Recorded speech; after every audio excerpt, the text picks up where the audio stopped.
শুভ সকাল সব ফেসবুক বন্ধুরারে। তো এখন বাজে সকাল 5টা, আর এখনই কিন্তু আমার সব কাজ কমপ্লিট, রান্না বাড়া বাসি কাজ করা সব কাজ কিন্তু কমপ্লিট। অক্ষণে শুধু খালি টিফিন খামো।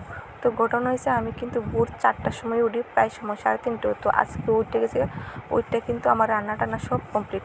তো অনেকে কিন্তু কইতে পারো, দিদিভাই তুমি যে এত সকালবেলা ওইটা রান্না করো, তুমি কি বাসি ঘর পরিষ্কার করে রান্না করো না, বা বাসি কাপড় সাইডে রান্না করো না? হ্যাঁ, আমি বাসি ঘর পরিষ্কার করে বাসি কাপড় সাইডে কিন্তু রান্না করি। রান্না করার পরে কিন্তু আবার চুলাটাতে মানে লেপা রেখা দিই সুন্দর দেখা যায় লেগে। আর এটা কিন্তু আমার রান্না কমপ্লিট। দেখো আমি কি রান্না করছি কিন্তু আজকে শুটকির তরকারি আর ডাঁটা পাতা দিয়ে কিসকি শুটকি দিয়ে একটা শাক বানাইছি গুদকের সিস্টেম করে। তো নর্মালি রান্না করছি, কারণ আজকে দুই রকমের রান্না করছি, ডাল টাল আর রান্না করছি। এদিক দিয়ে করছি কেকলি শুটকি দিয়ে ডাঁটা দিয়ে আলাদা ঝোল, আর এদিকে কিসকি শুটকি দিয়ে শাক। তো কারা কারা এরকম মানে গুদকের মতো শাক খাও আমার কিন্তু কমেন্টে জানায়। বাড়ি দিকে আমার কিন্তু রান্না করার পরে দেখো টিফিন বক্স চলে এলেছি, যেহেতু আমার জামাই সকালে প্রত্যেকদিন কাজও যায়।